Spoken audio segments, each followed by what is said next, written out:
Ano yan? Memorize mo? Hindi. Grabe ka naman.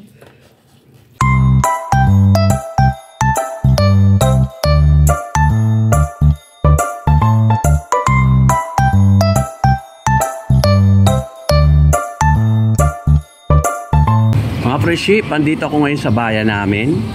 Bibili ako ng isda. Ayan yung aking bike. Galing ako sa palengke. Dadaan ako dito sa O-Save. Kasi may bibilin pa akong mga pre-ship.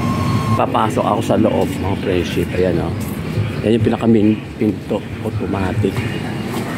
O, diba? Ayan. Yung mga presyo. Yung mga panindan nila. Ayun, bibilin ko bangos.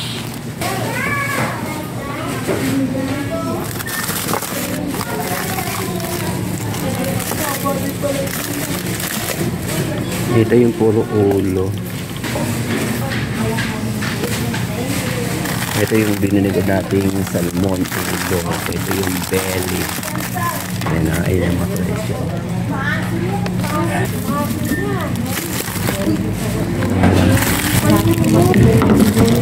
Ayan yung bibilin ko.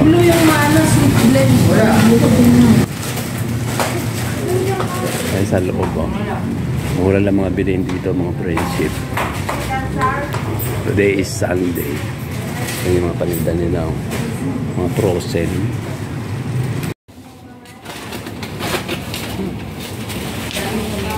Yan yung masarap nilang sausawan. Ayan, galing ako sa palengke kanina. At pinalambot ko muna yung aking frozen na binili na isda. Ito, binili ko sa palengke mga friendship.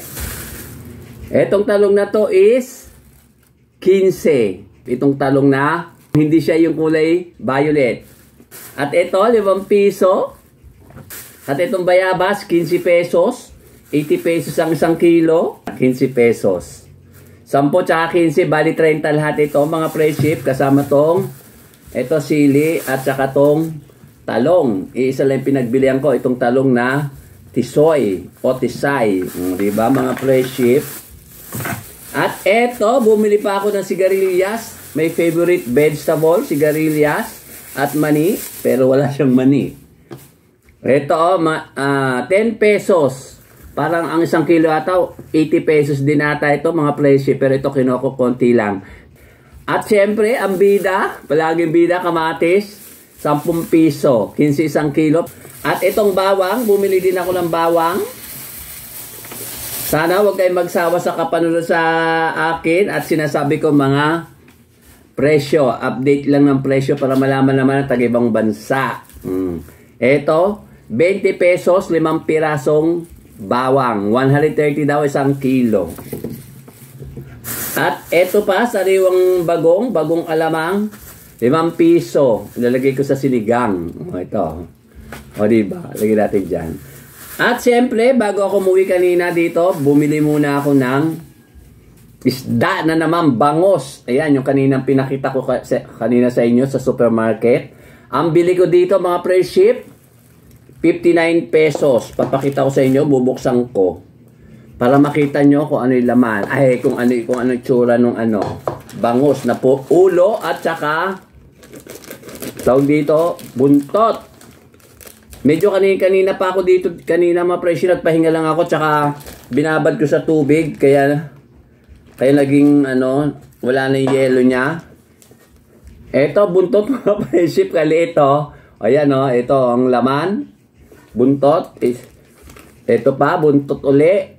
2, 3, 4, 5, 6, 7, 8. Mga friendship, 8 na buntot. At gagawin ko to, idadahin ko to. Sayang, mura lang kasi bili ko. O, diba? At saka itong mga ulo, itong ulo, ayan, ang hilig ko sa ulo. Ulo na naman. Ay, parang dinaing na yung ulo. Parang biniyak siya mga friendship, oh. Parang dinaing. Ulo. Diba, mahilig ako sa ulo? Ulo lang isda. Ayoko ng ulo lang. Manok. 1, 2, 3, 4, 5, 6, 7, 8 din mga friendship, 8 na buntot, 8 na ulo, diba? Pinagterno-terno talaga. Yung mga buntot lalaki, kinuha yung katawan, ginawa nila siguro belly belly dancing. Ayan ito mga friendship, ayan 60 pesos. Bali, 1 kilo ata ito. Tingnan ko nga kung 1 kilo. 1 kilo nga mga friendship lahat ito. Buntot tsaka ulo. Ang kulit ko, di ba mga friendship? Ayan, oh. Sisigang ko yung iba. Yung iba naman, yung buntot. Yung buntot. Dadaing ko. Di ba? Sa linggo, ulo ng salmon. Ngayon naman, ulo ng bangos at buntot ng bangos. O sige na, mamaya na. Ay, eto pa pala. Meron pa pala. Etong talbos ng kamote. Hindi ko to binili. Galing lang dito sa loob ng bakuran namin dito sa apartment. O, di ba? Ganda na suit ko, di ba? Mga friendship, nakasando ko kasi mainit na. Kaya nagsando na ako, mga friendship.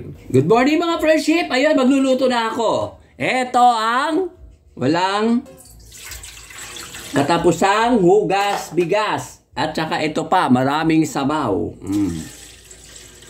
Etong bayabas, ilalaga ko muna mga friendship. Palalambutin ko muna.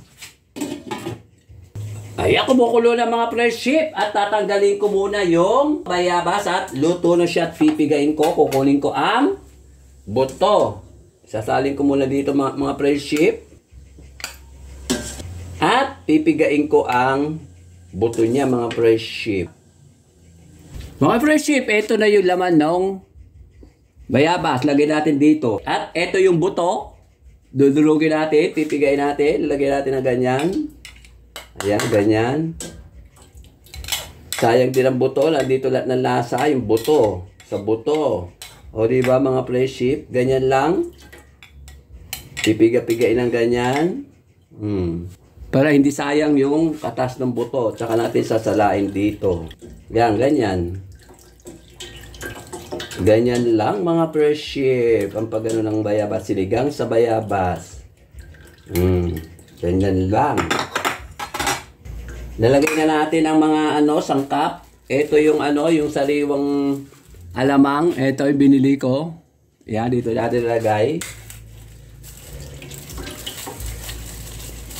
Isa lang muna, baka mamaya maalat.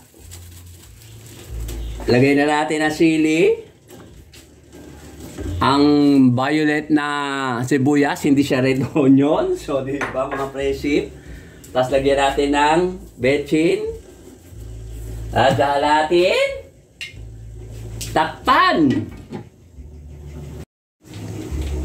Ito na yung aking niluluto mga friendship. Tignan nyo sabaw, parang kulay chocolate brown. Di ba mga friendship? Yan ay kulay brown dahil daw sa bayabas mga friendship.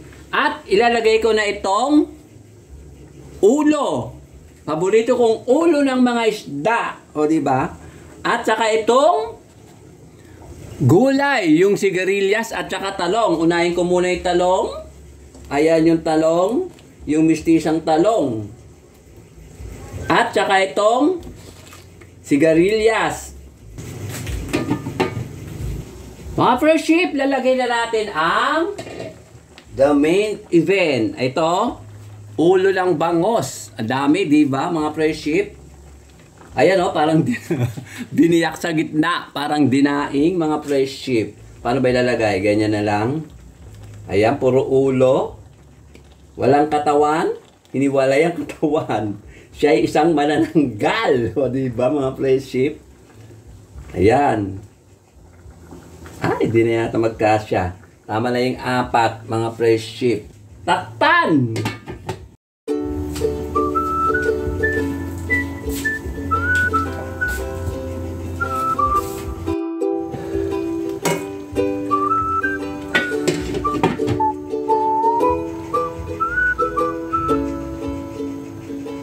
Mga friendship, ito na ang aking finished food. Simpleng ulam. Sinigang na biniyak na ulo ng bangos sa bayabas na may talbos na kabote, tisay na talong at saka sigarilyas.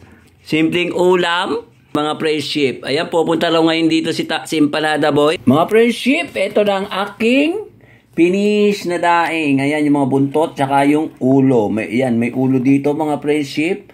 Asan ba ang ulo? Nagtatago. Ayun, gulat na gulat ang ulo. Ayan. Bali 4 na ulo mga friendship. O sige na, babay na mga friendship at kakain na kami ni Empanada Boy maya-maya. Hello mga friendship, eto, andito si Parada Boy, humabol, alaunan na. Lagi mo na lang akong pinapaasa. Mainit kasi. Tsaka, hindi, busy po kasi ko, kaya ngayon na lang po uli ako nakasama kay Kuya Nito sa pagbablog kasi nung sige, makaraang linggo po, naglakad po ako ng lisensya para po maayos ko po yung student license ko. Tapos nung makaraang linggo naman, meron po kaming okasyon sa sa may mga kaklasmate ko, kaya di po ako nakapunta dito. Sure ka? Yes. Nag-ano ka pa ba? Tawag dito? Ayan sinando ka na kita ha. Unti lang. Nag-aaral ka pa ba ng sa TESDA? Sa ngayon po, ang pinag-aaralan ko na sa TESDA ay welding. Kasi tapos na po ako mag-operate ng bako. Graduate na ako ron. Sa welding na lang. Ano pangalan sa English ng bako? Wheel loader. NC2 wheel loader. Oo. Bakit kasi ayaw mo mag-aral pagkatapos mo ng pagka-graduate mo sa ALS, ba't ayaw mag-aral sa college? Ay hindi, mag-aaral talaga ako ng college. Kaso, baka mag-stop ako ng 1 taon ngayon kasi problema ko nga yung service, malayo yung papasukan ko. Kailangan ko muna magtrabaho, baka pumasok ako ng passport para makaipon, makabili ng kahit second hand na motor. Ganun ba? Akala ko hindi ka na mag-aaral talaga bes. Mag-aaral talaga ako. Siyempre, kailangan ko yun. Kumbaga 1 taon ka lang ihinto. Dahil mag-iipon ka ng? Pambili ng motor, kahit second hand lang. Ayaw mo lang third hand? Pwede rin. Yung third hand, wala nang gulong. Pwede naman. Sige, kumain ka na. Buti umabol ka. Ayan, mapasensya ka na. Ulam namin, ulo. Ang hilig ko sa ulo. Di baling ulo. Wag lang ulo ng? Ano ba? Ulo ng? Manok. Ayoko nun. Ito yung ulam namin, mga friendship. Unang kagat. Ulo ng bangusta? Hindi. Ng? Ulo ng galunggong. Laki namang ulo ng galunggong na ito. Alam mo namang ulo ng bangusta, tatanungin mo pa, ano ba? Hindi. Tinanong ko lang para sigurado. Sigarilyas, sarap yan. Makain ka ba yan? Oo. Harap mga friendship. Yun ang gusto ko kay Panada Boy. Hindi rin masaya sa pagkain. Saka si Tambo. Harap. Ang gawin mo ka ba sa ganyan? Dahil sana nung nakalilinggo, ang laki ng ang laki ng ulo ng... Hindi kasi, hindi pwede dahil naglakad ako ng lisensya. Maghapon akong... pero kung umabot ako nun, sigurado makapunta ako, may bilang kasi may pila. Pang 900 plus ako, kaya kinabi na ako. May bayad? Bali, nagbayad lang ako, 600 pesos. Saan ka nag-apply?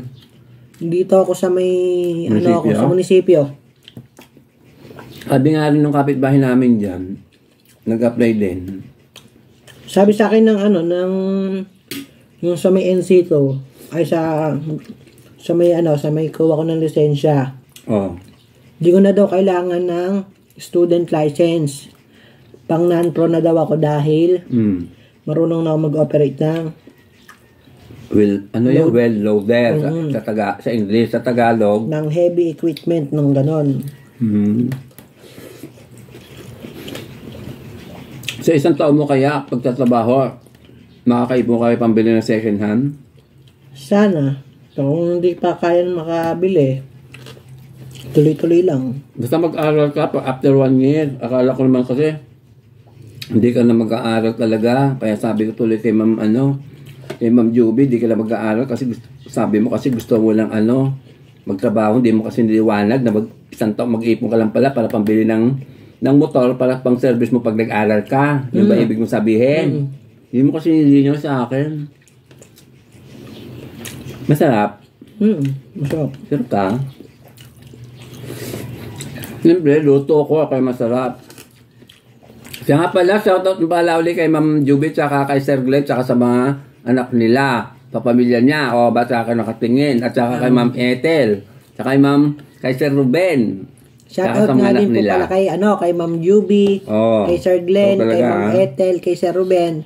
Sa pamilya po nila, shoutout po, tsaka po.